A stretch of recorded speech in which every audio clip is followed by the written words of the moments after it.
여러분 안녕하십니까, 강신업 변호사입니다. 윤석열 대통령이 지금 지기현 부장판사에게 내란 재판을 받고 있죠. 이거는 내년 1월 7일 정도에 결심이 되고 2월 중에 선고가 될 것으로 보입니다. 그 재판 말고 다른 재판이 하나 있죠. 특수공무집행 방해라고 하는 거 있죠. 직권남용이라고 하는 거. 지금 그걸로 사실상 구속이 되어 있는 거 아닙니까? 자, 그런데 그 재판에서 과연 윤석열 대통령이 특수공무집행 방해를 했는지를 보려면 쟤들이 그 체포하러 온 거, 1월 15일이죠? 그 체포하러 왔던 것이, 공수처가 체포하러 온 거, 이것이 권한이 있는가? 걔들이 체포 권한이 있는가? 그리고 또 그 체포의 절차가 적법한가? 이런 것들을 봐야 됩니다. 그런데 말이죠, 체포 권한이 없는 공수처가 체포를 하러 왔기 때문에 그거는 걔들이 정당한 체포가 아니죠? 그럼 거기에 대해서 저항했다 하더라도 그것은 특수공무집행 방해가 될 수 없는 겁니다. 다시 말하면 불법 체포에 대해서 저항했다고 해서, 불법 체포에 대해서 그걸 듣지 않고 말이죠, 이의를 제기했다고 해서 그것이 특수공무집행 방해가 될 수는 없는 거지요. 그와 관련해서 말이죠, 자, 윤석열 대통령이 재판정에서 불법 체포를 당했다라고 발언한 것이 있습니다. 재판장에서 불법 체포를 당했다고 발언한 것이 있는데 그거를 여러분께 한번 들려드리겠습니다. 제가 갖고 있는 생각을 간단하게 좀 말씀을 드리겠습니다. 특수공무집행 방해도 어쨌든 하여튼 공무집행 방해죄인데, 이 공무집행 방해죄라고 하는 것은 공무원이 그 공무에 대한 정당한 어떤 권한을 가지고 있어야 되고, 또 그 권한의 집행이 절차상 적법해야만 성립하는 것이 법률 상식입니다. 검찰 측에서는 내란죄 수사권에 관한 그 정당한 권한을 공수처가 가지고 있느냐에 대해서 영장이 발부됐고, 또 체포 적부심이 기각된 것으로 봐서, 또 이의 신청이 기각된 것으로 봐서 권한이 있다라고 주장을 하고 있습니다. 그러나 그거는 어떤 그 체포영장과 구속영장에 이어지는 그 과정에서의 판단의 한 과정일 뿐이지, 이것이 별도의 공무집행 방해죄가 성립하느냐를 따질 때에는 그런 법원의 그 체포영장이라든가 적부심이라든가 하는 거와는 별도로 판단을 해야 되고, 그 피고인에게 어떤 범위가, 고의가 실제로 존재하는지를 따져봐야 되기 때문에 그 내란죄 수사권이 존재하느냐에 대해서는 정밀하게 별도로 따져봐야 된다고 저는 생각을 합니다. 그래서 검찰 측에서 체포 적부심이 기각되고 나중에 구속영장이 발부됐다는 것으로서 이런 체포영장 내지는 체포를 집행하기 위한 수색영장의 발부가 정당했고, 따라서 내란죄 수사권이 있다라고 하는 것은 공무집행 방해죄에 있어서 공무원에게 정당한 권한이 있음을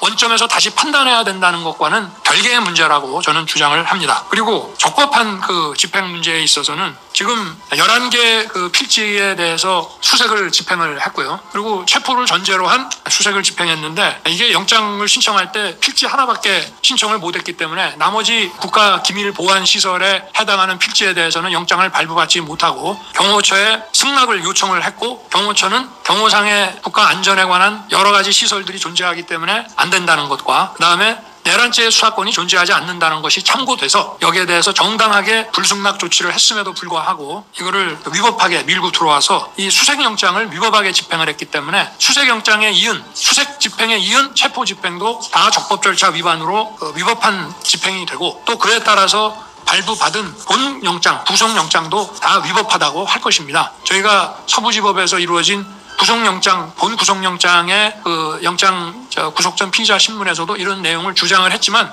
받아들여지진 않았습니다. 그러나 그렇다고 해서 이것이 공무집행 방해죄를 성립시킬 정도의 어떤 그 절차와 집행에 있어서의 위법성이, 적법성이 존재하느냐에 대한 판단과는 별개 문제라고, 범죄 성립을 판단할 때는 따로 판단해야 된다고 생각하고요. 아까도 얘기했지만 이것은 무슨 아파트 엘리베이터 복도를 지나갈 때 아파트 당국에다가 여기에 대해서 우리가 지나가려고 하는데 승낙해 달라는 공문을 보내지는 않습니다. 그렇기 때문에 스스로도 이것이 위법하다는 것을 인정하는 것이고, 그렇기 때문에 1월 15일 체포 이후에 이루어진 구속영장 발부도 체포와 수색이라고 하는 사전의 절차가 전부 적법 절차 위반으로 위법하기 때문에 그에 터잡은 구속영장도 사실은 위법한 영장 청구로서 원래는 기각되는 것이 맞다라는 주장을, 물론 지금 현재 그 재판은 1월 3일자를 기준으로 하고 있지만 그 절차가 수색영장과 체포영장 집행 시도에 관한 이 모든 것이 똑같은 모양으로 위법하다고 하는 점을 말씀을 드리고 싶습니다. 그리고 이제 제가 그 공소장을 보니까 스크럼 짠 것이 직권남용이다. 그리고 대통령은 그 당시에 직무 권한이 없는 상태였지만 경호차장과 공범으로 해서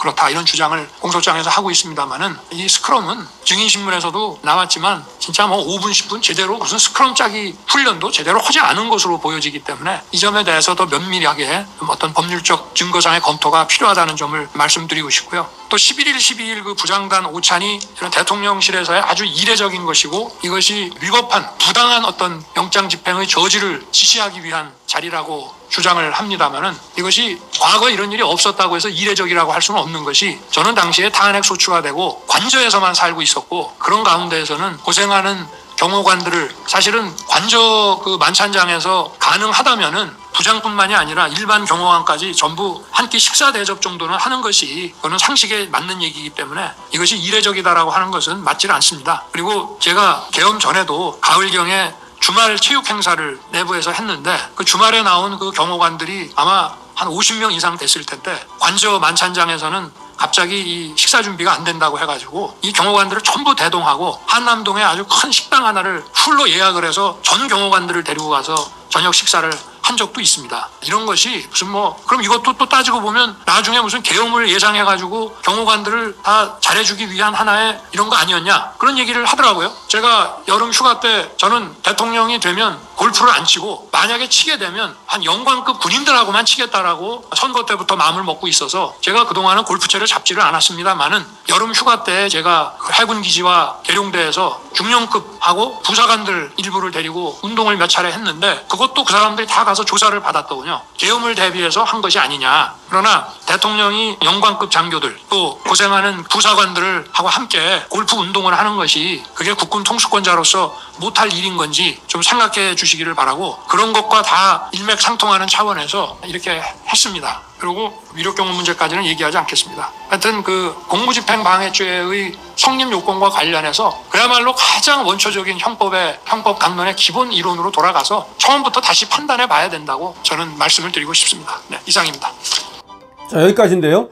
자, 공무집행 방해, 특수공무집행 방해. 공무집행 방해는 그냥 무기 같은 것이 없을 때 그걸 이제 공무집행 방해라고 그러고 예를 들어서 무기를 들었다든가 의력을 다중의 어떤 힘을 이용했다든가 그러면 이제 그게 특수공무집행 방해가 되는데 지금 윤석열 대통령이 경호관들을 이제 다중으로 이용해가지고서 공무를 방해했기 때문에 특수공무집행 방해가 되고 말하자면 그게 이제 공범이 되고 교사가 되고 뭐 그런 얘기입니다.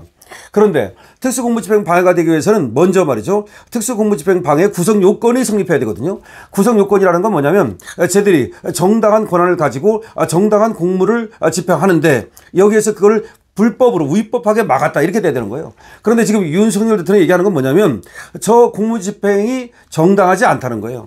수색도 정당하지 않고 그 다음에 또 체포도 정당하지 않고 그 수색과 체포에 터잡아서 이루어진 그 다음에 또 구속도 정당하지 않다는 겁니다. 따라서 정당하지 않은 체포를 하고 정당하지 않은 수색을 하는 데 있어서 거기를 막아선 거는 막아서지도 뭐 크게 위력을 가한 것도 아니지만 그 자체가 공무집행 방해가 될 수 없다라고 역설을 하고 있는 겁니다.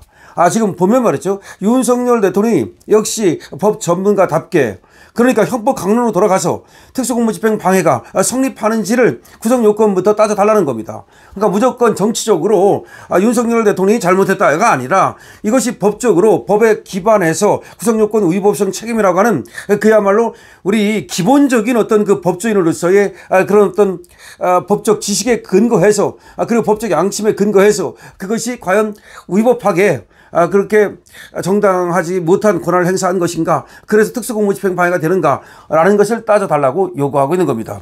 아주 정당하게 그리고 아주 논리적으로 이렇게 재판부에서 지금 윤석열 대통령이 주장하는 것을 여러분 들어봤는데요.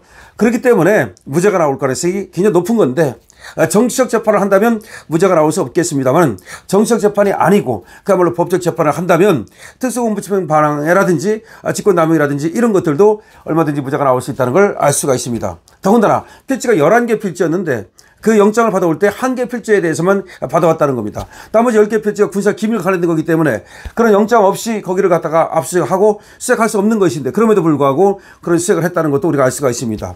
자, 지금 공수처 그때 수사권이 없음에도 불구하고 들어왔다는 것부터 시작해서 압수라든지 그 다음에 또 수색이라든지 그 다음에 구속이라든지 이 모두가 지금 불법으로 이루어졌다는 것을 얘기하고 있고 나는 불법 체포당했다고 주장하고 있는 겁니다.